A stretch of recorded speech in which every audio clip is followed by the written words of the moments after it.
Hello, नमस्कार, आदाब, सत श्री अकाल और अस्सलाम वालेकुम। मैं हूं मोहम्मद अहमद काज़मी, लेकर आया हूं आपका पसंदीदा कार्यक्रम आपके रूबरू।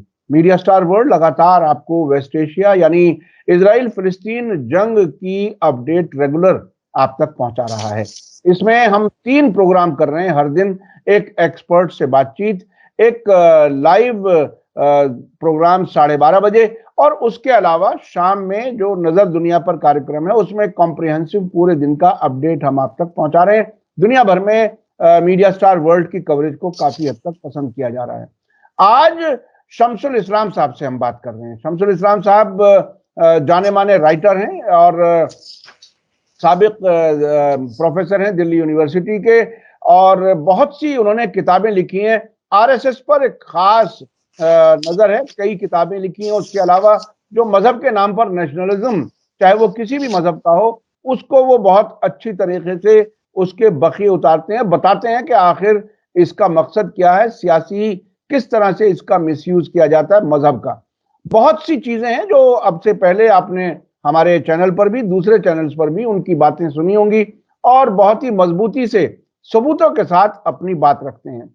इस वक्त जो हम बात कर रहे हैं उनसे, वो ये जो इजराइल फिलिस्तीन जंगबंदी 4 दिन की है, इस दौरान 50 इजरायली कैप्टिव्स जो 7 अक्टूबर को हमास के हमले में लिए गए थे, उनको छोड़ने का सिलसिला है, और 150 फिलिस्तीनी छोड़े जा रहे हैं हर दिन।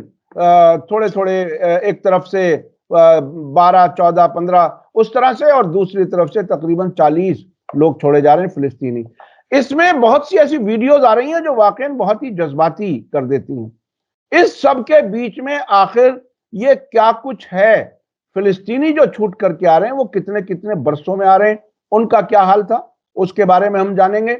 इसके अलावा जो खादिमुल हरमैन का टाइटल लेकर के बैठे हैं मुसलमानों का लीडर बनने के शौकीन, सऊदी अरब, उन्होंने अमेरिका के जो हवाई जहाज वहां से उड़ते रहे इस दौरान गाजा पर बमबारी में, उस पर कोई रोक नहीं लगाई, बल्कि उन्होंने हूथी की तरफ से जो इजराइल पर हमला किया जा रहा था उसे रोकने की कोशिश की। वो हम समझेंगे। इसके अलावा जो टनल्स की बात आ रही है, गाजा में बताए जाते हैं 400 किलोमीटर टनल्स हैं, उसके बारे में एहुद बराक ने सीएनएन को बता दिया कि ये अल शिफा अस्पताल के नीचे तो हमने खुद ही तहखाने बनवाए थे। वो क्या कुछ है, इसके अलावा इस पूरे इलाके में टनल्स की क्या हिस्ट्री है, वो हम समझेंगे। इसके अलावा बहुत ही दिलचस्प खबरें आ रही हैं फिलिस्तीन के मामले पर। ऐसा लग रहा है कि दुनिया 2 हिस्सों में बटी हुई नजर आ रही है। उधर हॉलीवुड के कुछ बड़ी बड़ी हस्तियां, या तो उन्हें निकाला जा रहा है, वहां से छोड़ करके आ रहे हैं क्योंकि उन्होंने फिलिस्तीन को सपोर्ट किया, और इजराइल फिलिस्तीनियों के खिलाफ पानी, उनकी फसलें, वो सब उन पर कैसे कंट्रोल कर रहा है, तबाह कर रहा है, वो भी हम जानेंगे। बहुत ही अहम इश्यूज हैं, समझने की जरूरत है। और इस वेस्ट एशिया में जो कुछ हो रहा है, इसको अगर समझ लिया जाए तो मुझे ऐसा लगता है कि दुनिया में जिस हद तक बदमाशियां मुसलसल हो रही हैं, वो गहराई से अगर समझेंगे तो आपको आसानी होगी।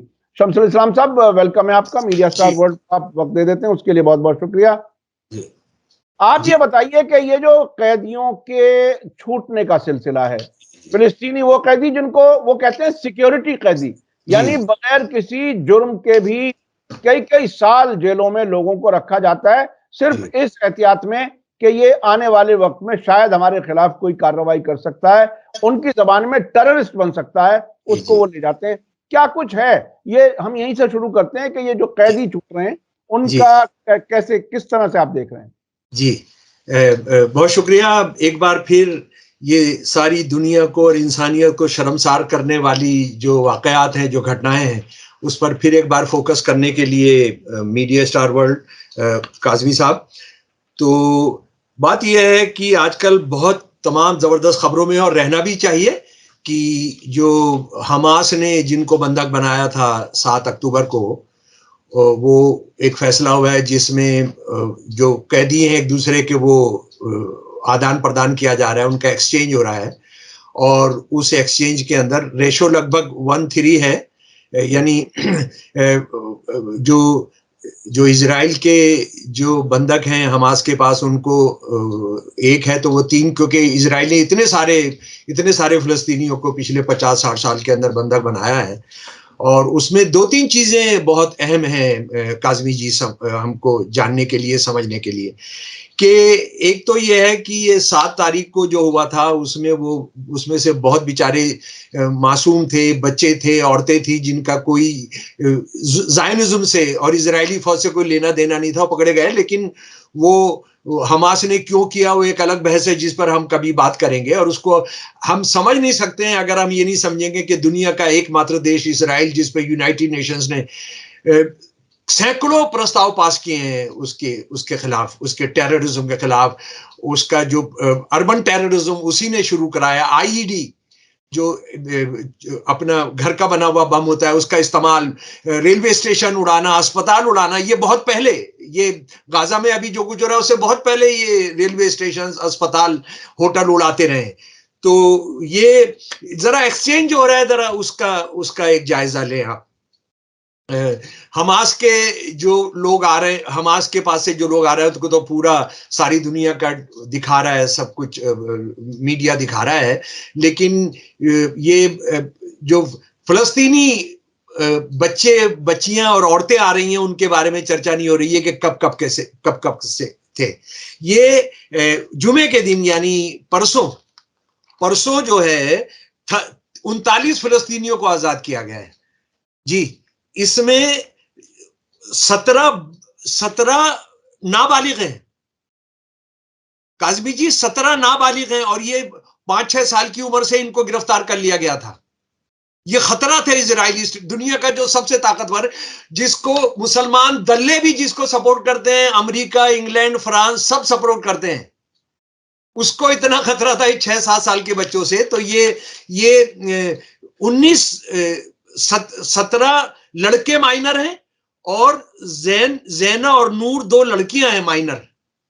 19 जी, 19 ये हो गए, और 22 औरतें हैं जनाब। इन पर क्या जुर्म था, क्या कोर्ट ले जाया गया था, किस लिए बंद किया गया था? किसी अरब देश ने क्या गया वो दी हेग में जाकर और कहा कि ये ह्यूमन राइट्स का वायलेशन है, ये गुंडागर्दी है? सब कुछ नहीं। वो कहां सड़ रहे थे बच्चे बच्चियां, क्या हो रहा था उनके साथ, उनमें से कितनों को मार दिया गया था, उनमें से कितनों को कैसे पकड़ा गया था, उनके कैसे गांव जलाए गए थे, उनके घरों पर कब्जा। ये ज्यादा जो लोग गिरफ्तार किए गए थे, ये इसलिए गिरफ्तार किए गए थे कि ये गुंडे जो है, ज़ायनिस्ट गुंडे, उनके घरों पर कब्जा कर लेते हैं, उनके खेतों पर कब्जा कर लेते हैं। उनकी जब फसल खड़ी होती है ऑलिव की, उनकी फसल खड़ी होती है खीरे की बहुत बड़ी फसल होती है वहां, इसकी टमाटर की, उस पर कब्जा कर लेते हैं, उसको जलाते हैं, उसको रेसिस्ट करने के लिए, उनके मवेशी लेकर जाते हैं, उसको रेसिस्ट करने के लिए ये गिरफ्तार कर लिए जाते हैं। जैसे हमारे देश में भी हो रहा है, हिंदुत्व के तहत भी अगर आप माइनॉरिटी हैं और आप दलित हैं, अगर डिफेंस में उतरते हैं तो आप पर फौरन कार्रवाई होगी। लेकिन जो आप पर हमलावर करते हैं उन पर कभी भी नहीं होगा, कभी भी। 84 हमारे सामने, 1992 हमारे सामने, 2002 हमारे सामने है कि जो मेजॉरिटी के हमलावर थे उनमें से किसी को सजा नहीं हुई, बल्कि वो तो प्रधानमंत्री और डिप्टी प्रधानमंत्री वो सब बने। मोदी जी उसी सिलसिले के बाद 2002 का खून का उनको तिलक लगा है, खून बहाने का तिलक लगा है कि वो प्रधानमंत्री बने। लेकिन उनके खिलाफ वो जो कुछ अगर करेंगे, जवाबी हिंसा करेंगे, तो उसका फौरन हो जाता है। तो ये नाम गिनने की जरूरत नहीं, आप कभी अल जजीरा किसी के उस पर जा सकते हैं कि ये छोटे छोटे बच्चे माइनर जो हैं ये 19 है, जिसमें 2 छोटी बच्चियां हैं, और बाकी के भी नाम हैं, और महिलाएं हैं 22। अच्छा, अब बुनियादी बात यह है कि हमें इजराइल के किसी आदमी के साथ कुछ होता है तो हमको परेशानी होती है, और दूसरों को होता है तो नहीं होते। इसी सवाल को लेकर काज़मी जी, ये खासतौर पे इस्लामी दुनिया, सो कॉल्ड मुस्लिम दुनिया नहीं जानती है कि हॉलीवुड जो दुनिया का सबसे बड़ा फिल्म का अड्डा है, जो जिसकी इतनी बजट होते हैं, जो कई देशों को आप मिला लेंगे तो उनका भी बजट इतना नहीं होता है, उसमें जो सेलिब्रिटीज हैं वो सेलिब्रिटीज का मैं आपको नाम सुनवाना चाहता हूं कि उनमें से किस किस ने पूरा इजरायली हमले के खिलाफ खड़े रहे हैं। जी, Natalie Portman, Johnson, Gal Gadot, Madonna, Jerry Seinfeld, Barbra Streisand, Selma Blair, Reese Witherspoon, Justin Bieber, Josh Gad, Gigi Hadid, Jamie Lee Curtis, Kim Kardashian, Jessica Seinfeld, Linda Carrier, और उसमें और बहुत सारे नाम है। और उसमें अभी लेटेस्ट ज्वाइन करने वाले जो हैं 2 महिलाएं, वो सुन लीजिए। एक एक्टर है इसमें सुसान सरेंडोन, और दूसरी है मेलिसा बेरेरा।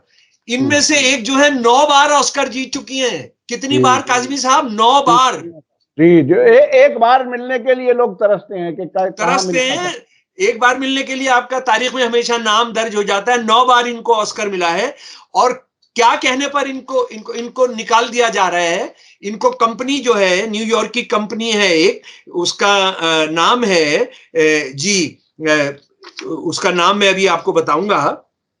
उनको इसलिए निकाल दिया गया क्योंकि उन्होंने क्या कहा, जरा सुन लीजिए। गाजा आज जो है वो हिटलर का कंसंट्रेशन कैंप बन गया है। अच्छा, जरा सा आप समझ लीजिए कंसंट्रेशन कैंप क्या था।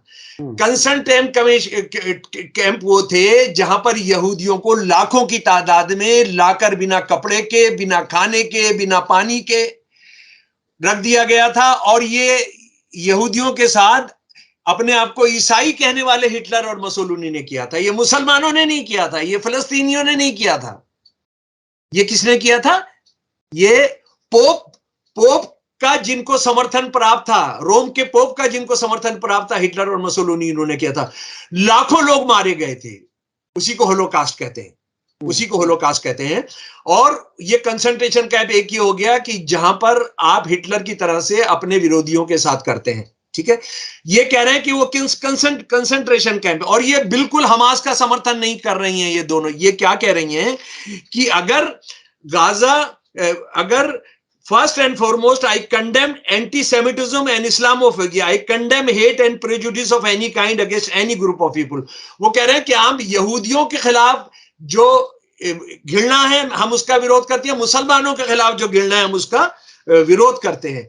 लेकिन उसके साथ वो क्या कह रही हैं, दोनों वो ये कह रही हैं कि हम जो है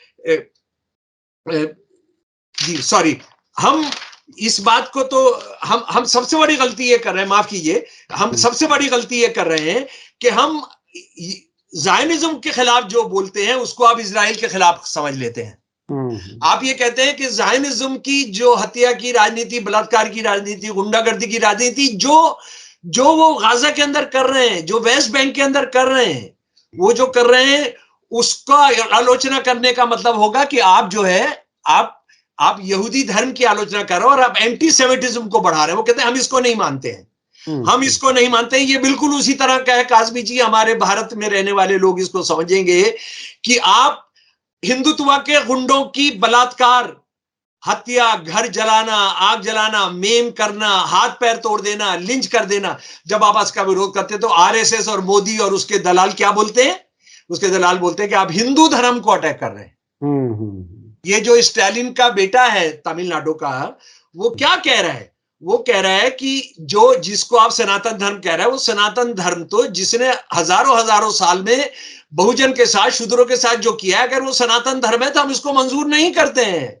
यही तो वो कह रहे हैं। आप कह रहे हैं कि आप हिंदू धर्म पर हमला कर दे रहे हैं। अच्छा, और आपका सनातन धर्म क्या है? वो हमारी समझ में साफ आता है कि आपने गांधी जैसे हिंदू को मारा था, तो आपका सनातन धर्म क्या है वो हमारी समझ में आता है। मुसलमानों को तो छोड़िए, मुसलमानों को तो आप दुश्मन नंबर 1 मानते हैं। उनको तो आप कहते हैं कि इनको मारा जाना हमारा परम कर्तव्य है। तो आप जो है वो साफ साफ कह रहे हैं कि हम यहूदियत, ज़ायनिज्म और यहूदी धर्म को हम अलग करते हैं। और वैसे कोई भी समझदार इंसान या किसी भी मजहब के खिलाफ नहीं होता। लेकिन अगर कोई अगर ये कहे कि हम चूजन वन हैं और हम हर एक पर जुल्म कर सकते हैं, हम पे कोई गुनाह नहीं है, हमारा हक जहां हम जो कहते हैं बस वही हमारा हक है, तो वो नजरिया जो है वो बहुत ही, हम जो बलात्कार करेंगे वो नेशनलिस्ट होगा, हम जो रेप करेंगे वो नेशनलिस्ट होगा, हम जो कत्ल करेंगे वो नेशनलिस्ट होगा। अब आप देखिए ना, ये जो मजेदार बात है, अभी शायद चल रही है ये थाईलैंड के अंदर हिंदू सारी इंटरनेशनल कॉन्फ्रेंस चल रही है, और उसमें उन्होंने कह दिया हिंदू धर्म का नाम, हम हिंदू धर्म का नाम खत्म करके हम हिंदुत्व रख रहे हैं। और आप जरा सोचिए, साउथ अफ्रीका का जो हिंदू प्लेयर है वो उसके अंदर गया है, वो उसके महाराज उसके अंदर गया है, उसके अंदर शामिल होने के लिए। तो साउथ अफ्रीका में ये हिंदू रहकर जो सारा वहां के मल्टीकल्चरलिज्म को रहकर वो अचानक हिंदू बन गया, और हिंदू भी कौन सा, हिंदुत्व वाला। खैर हम उस बहस में नहीं जा रहे। तो अभी आप इसको देखिए कि ये लोग, इन दोनों को निकाल दिया गया है, ये मेलिसा बरेरा और सुशांत सारेंडॉन, और कितने हजारों पत्रकारों को निकाला गया। आप ये खबर आपने पढ़ी होगी कि बीबीसी की मेजॉरिटी ऑफ जर्नलिस्ट है, उन्होंने अपना नाम पहचान कराए बिना चिट्ठी लिखी है सारी दुनिया को, कि बीबीसी जो है, बीबीसी के मैनेजमेंट को लिखी है कि आप जो है, अगर इजरायली बच्चे का आंसू है, कत्ल होता है, खून है, तो वो खून होता है, और फिलिस्तीनी बच्चों का जो होता है वो खून नहीं होता। और उसका अंदाजा आप इस बात से कर सकते हैं भाई साहब कि ओबामा का एक खास लंगोटिया, और ओबामा भी एक वकील है, आप जानते हैं ना, इसके साथ एक वकील था और बड़ा डिप्लोमेट था, उसका नाम है स्टुअर्ट जेल्डोविच। वो मैनहट्टन जो न्यूयॉर्क का एक पॉश इलाका है, बाजार है, तो उसके अंदर एक इजिप्शियन हॉकर था, वो जूस बेच रहा था, तो इसके साथ उसकी कोई बातचीत होने लगी, तो इसने कहा कि फिलिस्तीनी बच्चों के साथ बहुत बुरा किया जा रहा है। तो आप जानते हैं इसने ऑन रिकॉर्ड, ऑन वीडियो पर क्या कहा है, अभी तो 4000 मरे, हमने एक भी फिलिस्तीनी बच्चे को जिंदा नहीं छोड़ना है। ये इस हद तक लोगों का खून करना, और इसी को जेनोसाइड कहते हैं, नस्ल खत्म करने का इंतजाम करने का जो है क्या। अच्छा, अब मैं थोड़ा सा उस पर जाना चाहता हूं और फोकस होना चाहता हूं। क्या कभी इस किस्म की ये जो जेनोसाइड है, इसमें ये कामयाब हो सकेंगे? मैं दो तरह की वीडियोस देख रहा हूं अभी, जो ये लोग छूट करके आ रहे हैं, जो इजरायली छूट करके आ रहे हैं जी, उनके यहाँ भी उनकी वीडियो देख रहा हूं, और कंपेयर अगर की जाए फिलिस्तीनी कैदियों की, तो उनको बहुत ही बड़े पैमाने पर लोग रिसीव कर रहे हैं, खुशियां मना रहे हैं, और उनमें बहरहाल वो जज्बात, और वो हमास के सपोर्ट में बाकायदा नारे लगा रहे हैं कि इनकी वजह से हम बच करके निकल सके हैं, नहीं तो उन्हें उम्मीद नहीं रही थी कि वो जिंदा भी वापस आ पाएंगे। तो क्या वो नजरिया जो सबको खत्म करके अपने आप जीना चाहता है, क्या इनमें इतनी हिम्मत हो पाएगी कि नॉर्मल फ्लाइटें शुरू हों इजराइल से? क्या लोग यहाँ ये टिक पाएंगे? जो मौत के डर से लेबनान के बॉर्डर से बस्तियां खाली हो गई, गाजा के बॉर्डर के नजदीक से बस्तियां खाली हो गई, ये कहां से हिम्मत लाएंगे? ये सिर्फ हवाई जहाजों से जाकर के मार देते हैं सामने। तो ये देखिए, जालिम कितना भी बड़ा रहा हो, ये तो यहूदी खुद जानते हैं कि मूसा अलैहिस्सलाम पर जो जुल्म करने वाले जो सारे थे, उनका क्या हाल हुआ था, वो सब जानते हैं, है ना। ये करबला में जुल्म करने वालों का क्या हुआ था, प्रॉफिट मोहम्मद के साथ जुल्म करने वालों के साथ क्या हुआ था, ये सब जानते हैं। ईसा मसीह के ऊपर जिन्होंने जुल्म किया था, और वो यहूदी थे, और उनको कितनी कीमत चुकानी पड़ी थी, इसको हम अच्छी तरीके से जानते हैं। और हमास, गाजा, मैं कह रहा हूं हमास को एक मिनट के लिए बाहर रख दीजिए। आपने क्या इल्जाम लगाया था, हमास ने जबरदस्ती कब्जा किया हुआ, बंधक बनाया हुआ है वहां के फिलिस्तीनियों को। इजराइल ने, आप जानते हैं शुरू में क्या किया, हवाई जहाज से जो पर्चे गिराए और ये सब किया, बम के साथ पर्चे गिराए कि अगर आप सफेद कपड़ा लेकर, सफेद झंडा लेकर आ जाएंगे तो हम आपको निकलने देंगे। कोई सफेद झंडा लेकर नहीं आया, कोई सफेद झंडा लेकर नहीं आया कि हमको आप हमास से मुक्ति दिला दीजिए। सब अब तो वापस आ रहे हैं, वो जहां से वो कह रहे हैं कि यहां से निकल जाओ, वहां वापस आ रहे हैं फिलिस्तीनी। दूसरी बात, और ये शायद 4 दिन का जो सीज फायर है, उसका ये बेहतरीन इस्तेमाल है कि ये लोग वापस आ रहे हैं। मुझे ऐसा लगता है कि वो और मजबूती दिखा रहे हैं। ये 4 दिन वाले पर भी बात करेंगे कि आप थोड़ा जिसका कत्ल करना है उसको और खिला पिला दीजिए, तो मजाक है। ये तो इजराइल फंसा हुआ इसलिए 4 दिन का मिला है। भाई आपने खत्म करके वापिस आना था, आपने किसी को छोड़ना नहीं था। और हम फला तारीख के बाद से आज वेस्ट एशिया की हिस्ट्री दूसरी लिखने जा रहे हैं, ये सब हो रहा था ना। आप वापस आ रहे हैं ना, आपके टैंक वापस आ रहे हैं। नहीं, न सिर्फ वापस आ रहे हैं, बल्कि ये कह रहे हैं कि हमास अगर हर दिन 10 इजरायलियों को छोड़ने के लिए तैयार हो जाए तो हम इसको एक्सटेंड करने के लिए तैयार हैं। जी, अमरीकी एम्बेसडर कह रहा है कि हम जब तक एक एक घर वापस नहीं आ जाएगा हम चैन से नहीं बैठेंगे। इसका मतलब तो सीधा सीधा एक्सटेंशन का है। और दूसरी बात यह है कि आपने टनल पाली थी, सारी टनल पाली, तो अरे आप फिर एक्सचेंज क्यों कर रहे हो हॉस्टेजेस का? आप जाके ले आओ ना अपने, वो अब 100 आदमी कितने बचे हैं? आपको तो हर चीज का पता है वहां पर। आपको तो ऊपर 7वें आसमान में क्या हो रहा है, 7वें आसमान में, वो भी आपको पता है, तो कर लीजिए ना।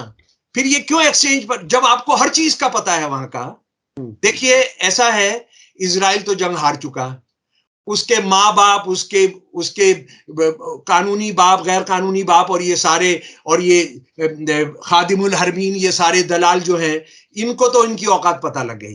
अब हमास पर क्या फैसला करेंगे क्या नहीं करेंगे, उस पर कभी बहस की जानी चाहिए। मेरी भी एक अलग तरह की राय हो सकती है, मेरे भी कुछ सवाल हो सकते हैं, लेकिन ये लड़ाई इजराइल हार गया। अच्छा, ये लड़ाई, ये हारते हुए इजराइल पर सऊदी अरब क्यों फिदा है, ये जरा बताइए। चूंकि सऊदी अरब ने उनको सिक्योरिटी देने का, उनका जनता उनसे विद्रोह करना चाहती है, उनको उठाकर इनको फांसी पर लटका देगी। उनको सुरक्षा दिए हुए, लेकिन वो सुरक्षा भी कितने दिन मिलेगी? वो सुरक्षा भी कितने दिन मिलेगी? और उसके बाद आप इसमें भारतीय हिंदुत्व शासकों का रोल मत भूलिए। असल में ये इजराइल बनाम वही नहीं है, ये हिंदुत्ववादी जो शासक है, रॉ वगैरह, जो वहां पूरी मदद कर रहे हैं उनको जो सिक्योरिटी दे रहे हैं, चाहे आप कुवैत का राजा हो, चाहे यूएई का राजा हो, चाहे आप बहरीन का राजा हो, अबू धाबी का राजा हो, ये सारे के सारे जो है उनकी वजह से टिके हुए। और दूसरी बात यह है कि उन्होंने हिसाब नहीं देना पड़ रहा है ना, वो जो कमा रहे हैं, अय्याशी कर रहे हैं। आप सारी दुनिया में इजरायली कंपनियों में पैसा लगा रहे हैं, आपने कोई हिसाब नहीं देना है। आप इस बार का जो मैच हुआ है, ये वर्ल्ड क्रिकेट मैच, आप जानते हैं इसको स्पॉन्सर किसने किया है? सऊदी अरब की तेल कंपनी ने, अरामको का क्या लेना देना है भारत की क्रिकेट मैच से? तो आप मोदी जी के परिवार से सऊदी अरब के शहंशाह का कितना करीबी रिश्ता है। ये मोदी के लिए टूर्नामेंट हुआ था, ये मोदी के जितवाने के लिए उसके नरेंद्र मोदी उस स्टेडियम के अंदर हुआ था। आरामको कहां से आ गई? आरामको का हमने सुना नहीं यहाँ इन्होंने कोई मेडिकल कॉलेज बनाया हो। आप सारा मुसलमानों के लिए छोड़, आरामको को हमने सुना नहीं कोई यूनिवर्सिटी बनाई हो इंटरनेशनल, कोई स्कूल बनाया हो, कहीं पर सड़कें बना दी हो। सट्टेबाजी का जो सबसे बड़ा अड्डा है दुनिया का, सबसे सट्टेबाजी का, और मोदी की शान को बढ़ाए रखने का, आरएसएस की शान को बढ़ाए रखने का, उसमें आरामको उसको स्पॉन्सर कर रहा है। तो ये हमारी समझ आता है। अच्छा, ये वाकई बहुत ही दिलचस्प एंगल है समझने का। मैं थोड़ा सा ठहर करके इसे समझना चाहता हूं। और जी, अब तक ये कहा जाता रहा कि अमेरिका और यूरोपीय मुल्क, खासतौर पर अमेरिका, वो इजराइल को एक तरह से सिक्योरिटी देता है, बचाने की कोशिश करता है, वो पालता है उसको। उसके साथ साथ ये भी बताया जाता है, अब तक जो नैरेटिव है वो ये कि अरब मुल्कों की जो हुकूमतें, बादशाहतें, उनको भी अमेरिका सिक्योरिटी दिए हुए है, अमेरिका ने बचाया हुआ है। आपको याद होगा डोनाल्ड ट्रंप ने कई बार इस बात को कहा था कि अगर हम 2 हफ्ते इनको सिक्योरिटी ना दें तो इनकी सरकारें गिर जाएंगी। अब जो आप नई बात कह रहे हैं, जो हमारे लिए, मेरे ख्याल से दर्शकों के लिए नई है, वो ये कि न सिर्फ इजरायली सिक्योरिटी एजेंसियां बल्कि भारत की भी सिक्योरिटी एजेंसियां वहां पर उनको सिक्योरिटी देने का काम कर रही हैं। उसी के नतीजे में सऊदी अरब और उन जैसे मुल्क वो मोदी जी और हिंदुत्व को सपोर्ट कर रहे हैं। तो कनेक्शन ये बनता है कि अरब मुल्क एक तरफ इजराइल के ज़ायनिज्म को, दूसरी तरफ भारत के हिंदुत्व को, इनको बचाने की, मजबूत करने की कोशिश कर रहे हैं। जी, एक एक्सेस बन रहा है ना, जैसा एक्सेस सेकेंड वर्ल्ड वॉर में बना था, फाशिज्म, नाजिज्म और जापान का, ये एक त्रिकोण बना था, इसको एक्सेस कहते हैं। वही एक्सेस अभी बनना है, ज़ायनिज्म, क्रिश्चियन ज़ायनिज्म और हिंदुत्व ज़ायनिज्म। ये एक्सेस आप बिल्कुल साफ, और इसको हम कितनी बार बताऊंगा मैं कि कोई यूएई का कोई अय्याश बाप था जिसकी कई बीवियां थी, उसकी बच्ची अपना एक छोटा जहाज लेके निकल गई थी। जी, और वो वहां से बहुत दूर चली गई थी, उसको रॉ के कहने पर इंडियन इंटेलिजेंस ने उसका पूरा जहाज हेलीकॉप्टर से उठा के भारतीय नेवी का सहारा लेके उसके महल में पहुंचा दिया था, उसके जहाज को।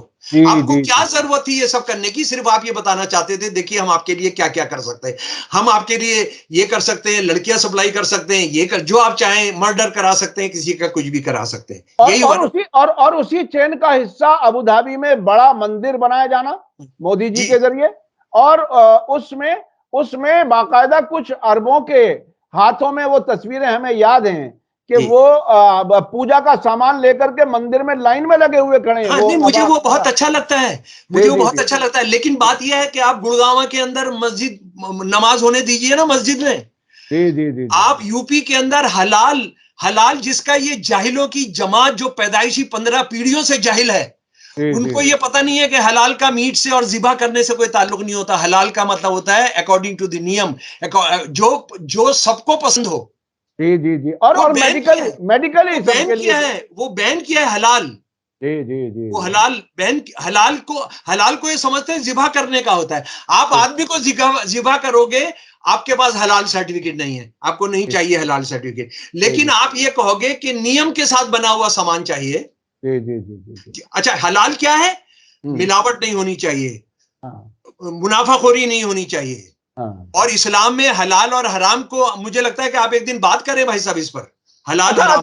अच्छा, अब मैं चलना चाहता हूं टनल्स की तारीफ पर। हमारे पास वक्त कम रह गया है। टनल्स जो कहानी जिस तरह से बताई जा रही है, जिसमें एहुद बराक ने तो बाकायदा क्रिश्चियना अमानपुर जो CNN की जर्नलिस्ट हैं ईरानी ओरिजिन की, उनको कह दिया कि ये तो हमने अल शिफा हॉस्पिटल के नीचे बेसमेंट्स बनवाए थे या टनल्स बनवाए थे। क्या है ये कहानी इस पूरे इलाके में टनल्स? उन झूठों हथियारों की बात छोड़िए, मैं तो आपको एक्चुअल फैक्ट्स बता रहा हूं। सबसे पहले जब अमेरिका वियतनाम के अंदर कारपेट बॉम्बिंग का लफ्ज आया था, इंच पर आप कोई भी जगह नहीं छोड़ते जहां बम नहीं गिरता है। इसको कारपेट बॉम्बिंग कहते हैं, ये शब्द वहीं से आया था।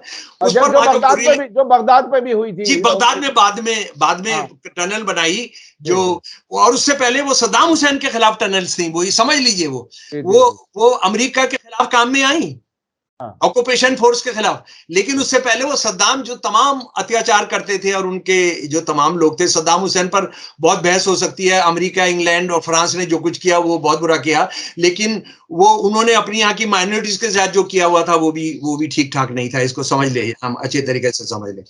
तो ये उसके लिए टनल्स बनी हुई थी। और यहाँ भी जो टनल्स हैं पहले की बनी हुई हैं, सेकेंड वर्ल्ड वॉर की बनी हुई है, यहाँ पर फर्स्ट वर्ल्ड वॉर की टनल्स बनी हुई हैं। जब खलीफा के खिलाफ इंग्लैंड अरबों के साथ मिलकर उसको उतार फेंकने की कर रहा था, ये टनल्स वहां पर है।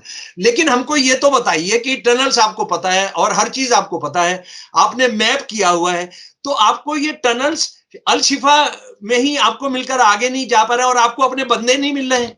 अपने जो बंदे हैं, ये कोई 100 कबूतर तो नहीं है ना, जिनको 100 कबूतर भी आवाज निकालेंगे, उनको एक डरबे के अंदर आप बंद करेंगे, पिंजरे के अंदर बंद करेंगे। ये तो लोग हैं 150-200 के करीब है, आप उसको पता नहीं कर पा रहे। दुनिया की हर तरह के सेंसर्स आपके पास हैं, दुनिया की हर तरह के सेंसर्स आपके पास है। आप कौन अपने घर के अंदर अपनी पत्नी के साथ हम बिस्तरी कर रहा है, आप उसका चांद पर बैठकर आप उसको देख सकते हैं। आपके पास ऐसे आले हैं, ऐसे गैजेट्स हैं आपके पास, तो आप उसको नहीं कर पा रहे हैं। इसका मतलब है कि ये रेसिस्टेंस की टनल है। लेकिन इजराइल में जो टनल है, जरा उसका बताइए ना। कैथे कैली बहुत मशहूर जर्नलिस्ट हैं जो सिक्योरिटी इश्यूज पर वेस्ट एशिया के जर्नलिस्ट बात करते हैं। उन्होंने कहा है कि गाजा से 53 मील दूर, 53 मील का मतलब हो गया 50 का 15, हाँ तकरीबन 90 किलोमीटर के 90 किलोमीटर गाजा से शिमोन पेरेस नेगो न्यूक्लियर रिसर्च केंद्र है। यह दुनिया का सबसे बड़ा अंडरग्राउंड टनल सिटी है, दुनिया का सबसे बड़ा। और इसमें कितने एटॉमिक हथियार हैं? 80 एटॉमिक हथियार है। सारी दुनिया जानती है, हमास भी जानता है, तो अमेरिका नहीं जानता है, वो न्यूक्लियर इंटरनेशनल अथॉरिटी है, वो नहीं जानते हैं। इसको कभी इंस्पेक्शन करने की बात नहीं होती। और कह रहे हैं कि आप जो है, जिस दिन ये फटेगा उस दिन वो इलाका तो छोड़िए, पूरा नॉर्थ अफ्रीका सब तबाह हो जाना है जिस दिन ये फटेगा। आप जानते ही नहीं है क्या खतरनाक, क्या उन्होंने प्रिकॉशंस लिया हुआ है, नहीं लिया हुआ। आप नॉर्थ कोरिया के पीछे पड़े रहते हैं, ईरान के पीछे पड़े रहते हैं। ठीक है, आप उसको चैनलाइज करिए, आप उसको करिए, हैं? लेकिन आप इसका कर रहे हैं, तो ये टनल आप सबसे ज्यादा इस्तेमाल कर रहे हैं इंसान विरोधी के लिए, आप कत्लेआम करने के लिए, और आप जो गैसेस छोड़ रहे हैं। अच्छा काजमी जी, एक बात और समझ लीजिए, ये जो जंग बंद हुई है ना, इनका पैसा नहीं है, इनकी इंडस्ट्री सारी खत्म हो गई है। इंडस्ट्री पर काम करना बंद कर, इंडस्ट्री ने काम करना बंद कर। ये सारे आप रिपोर्ट देख लीजिए, सारी आप रिपोर्ट देख लीजिए कि हाहाकार मचा हुआ है। इजराइल में तो देखिए 7 अक्टूबर को जिस तरह से पर्दे के पार एक तरह से जो दिखा, बिल्कुल ऐसा लगा कि जैसे रेत की दीवार थी वो ढह गई। और जिस एजेंसी और सिक्योरिटी एजेंसी और फौज के बारे में ये कहा जाता था कि दुनिया में सबसे मजबूत और बिल्कुल 007 किस्म की कोई चीज है, जेम्स बॉन्ड है ये, वो सब फेल होते हुए नजर आ गए। अब कहां वो जान ताकत बाकी रही कि ये फिर से उस तरह से मजबूत हो पाएगा। बहुत से जो स्ट्रेटेजिस्ट हैं, जो एक्सपर्ट्स हैं, वो ये कह रहे हैं कि इजराइल अब प्री 7 अक्टूबर की हालत में नहीं पहुंच सकता। क्या कुछ रहेगा? सवाल ही नहीं उठता है। और अब सिर्फ जरूरत पड़ गई है कि किंग सऊद, यूएई के शेख, बहरीन के शेख, ये सेना में भर्ती होने का वहां करें, क्योंकि वहां उनको फौजियों की जरूरत भी है, फौजियों की जरूरत है। और इनको अपने सचमुच में अगर ये वफादार हैं इजराइल के, और इजराइल उनकी इतनी सेवा करता है, तो इन्होंने थोड़ा अपना खून बहाना चाहिए, अपना खून। अच्छा आखिरी बात मैं कर रहा हूं, सारी दुनिया इस सब को जानती है खून बहाने के बारे में, लेकिन ये नहीं जानती है कि इजराइल बनने के बाद फिलिस्तीनियों के साथ जो पानी पर नस्लवाद किया है। आप जानते हैं फिलिस्तीन दुनिया का बहुत पुराना देश है, जो पानी का जखीरा है, जिसके नीचे नदियां है, जॉर्डन रिवर है, जॉर्डन रिवर है। अच्छा उसका मैं आपको जरा सा बता दे रहा हूं कि क्या क्या किया है फिलिस्तीन ने। और उसमें एमनेस्टी इंटरनेशनल की प्लीज रिपोर्ट जाकर देख लीजिए, वाटर अपार्थाइड ऑफ इजराइल। क्या है कि एक पहाड़ है माउंटेन एक्वाफर, ये माउंटेन एक्वाफर जो है ये वेस्ट बैंक के अंदर है। वेस्ट बैंक में ऊपर काफी सेटलमेंट्स हैं फिलिस्तीनियों के, और वो ऑलिव की वो करते हैं, मैंने बताया आपको, दूसरी सब्जियों की करते हैं, खीरे की बहुत बड़ी होता है, शायद नारंगी का भी होता है, तो टमाटर की होती है।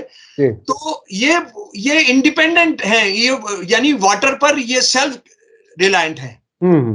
लेकिन जब इजराइल वहां पहुंच गया तो उन्होंने एक महकमा बनाया, जिस महकमे का नाम है जनाब, उस महकमे का नाम है मेकोरोट, MEKOROT, मेकोरोट बनाया। और मेकोरोट ने यह कहा कोई भी फिलिस्तीनी और अरब जो है पानी के लिए ड्रिल नहीं करेगा, कुआं नहीं खोदेगा, अपने खेत के लिए पानी नहीं लेगा। ये क्यों किया उन्होंने? इसलिए किया कि ये जो पहाड़ जो है, आप जानते हैं कि पानी के वो सोर्स होते हैं, जी बिल्कुल, स्रोत होते हैं वो, जी वो उसको हम क्या कहते हैं, उर्दू में एक बहुत खूबसूरत लफ्ज है ना कि पानी चश्मे होते हैं, वो चश्मे होते हैं। तो जब आप उनको लेने से बंद कर देंगे तो ये पानी पहाड़ों से, ये जैसे इधर ऊपर देखिए पहाड़ है वेस्ट बैंक में जॉर्डन के साथ, और ये जॉर्डन का हिस्सा है वो, और अभी इजराइल का भी कब्जे में है। वो जब पानी वहां से होगा तो वो स्लिप करके भर जाएगा, पूरा हो जाएगा, तो वो नीचे बहना शुरू करेगा। ये इजराइल है, वो इजराइलियों को सारों को पानी मिल रहा है। और ये सारी दुनिया में वो हवाई क्या हो रही है, इजराइल को देखिए। अरे फिलिस्तीनियों ने तो सैकड़ों साल में कुछ नहीं किया, इजराइल ने क्या किया है कि रेगिस्तान को नखलिस्तान बना दिया। अरे तुमने रेगिस्तान को नखलिस्तान इसलिए बनाया है क्योंकि तुमने फिलिस्तीनियों का हजारों साल से जो उनका पानी था इस्तेमाल करते थे, बेहतरीन सब्जियां उगाते थे, ऑलिव उगाते थे, उसको तुमने खजूर उगाते थे, वो ये उगाते थे, इसके बीन्स, अपना कॉफी के, जी यमन, और उसके बाद सारा वो चला जाता है, इथोपिया तक चला जाता है वो। आपने उसको वो पानी ले लिया, आपने लोगों को प्यासा मारा, आपने उनकी फसलें खराब करा दी, आपने उनके खेत खराब करा दिए, उनके घर छीन लिए। तो आप जो आपको पानी मिला है, ये पानी लोगों का खून बहाकर, लोगों को मौत कराकर, लोगों की हत्या कराकर लोगों ने आत्महत्याएं कर ली। जी जी वो मजदूर बन गए। ये जो मजदूर फलस्तीनी इजराइल में काम करने जाते थे, ये मजदूर नहीं थे, ये भारत की तरह से शूद्र नहीं थे, ये जी भारत की तरह से लैंडलेस पेजेंट नहीं थे, ये किसान थे, ये रिच किसान थे, ये अमीर किसान थे। उन्हें उन्हें मजदूर बना करके अपने यहाँ लिया जाता है और उन अपने पर यहाँ। पाबंदियां लगा देते हैं। जब चाहते हैं मजदूरी नहीं जी देंगे, हाँ, जब चाहते हैं वो परमिट कैंसिल कर देंगे जी हाँ, सिक्योरिटी की वजह से। तो बहरहाल हर तरफ से तबाही का इंतजाम किया है इजराइल ने, और इजराइल के जरिए इस पूरे इलाके की तबाही में अमेरिका और उनके दोस्त मुल्क और अरब मुल्क खासतौर पर उसमें शामिल हैं। और हिंदुत्ववादी ये शासक शामिल है। जी आप जी जी हिंदुत्ववादी जी शासक जरूर बोलिए। बिल्कुल बिल्कुल। ये आतंकवादी शासक, ये बहुत ही अहम बात है, क्योंकि यही आतंकवाद बढ़ाते हैं। आतंक के मानी क्या होते हैं? लोगों में आतंक फैलना। जिस भी हरकत से कोई आतंक फैले, जिंदगी जो है वो जाने का डर हो, उसी को आतंक कहते हैं। और इसमें इजराइल फिलिस्तीनियों को कितना हर दिन कत्ल करता है, वो सब हमारे आपके सामने है। बहुत बहुत शुक्रिया। हमारे पास वक्त की कमी की वजह से, नहीं तो आपसे बात करते में बहुत से ऐसे फैक्ट्स आते रहते हैं जिसमें दिल चाहता है कि और बात करें, लेकिन फिर हम आपसे फिर बात करेंगे। और आज कई इश्यूज पर टनल्स की कहानी आपने बताई और अरबों का रोल बताया, और आपने ये भी बताया कि आखिर ये अरब दलाल जो है वो क्या कहाँ हैं। और क्रिश्चियंस अक्सर जो हॉलीवुड के बड़े बड़े अदाकार हैं, वो या तो छोड़ रहे हैं या उन्हें निकाला जा रहा है सिर्फ इसलिए कि वो फिलिस्तीन की सपोर्ट कर रहे थे। बहुत बहुत शुक्रिया। इसी के साथ मुझे दीजिए इजाजत। धन्यवाद, शुक्रिया। जय भारत, जय हिंद। मीडिया स्टार वर्ल्ड के और वीडियो देखने के लिए हमारे चैनल को सब्सक्राइब करें और सीधे नोटिफिकेशन पाने के लिए बेल आइकन दबाएं। और अगर हमारी खबर सच्ची और अच्छी लगे तो अपने व्हाट्सएप, इंस्टाग्राम, फेसबुक और ट्विटर अकाउंट पर जरूर शेयर करें।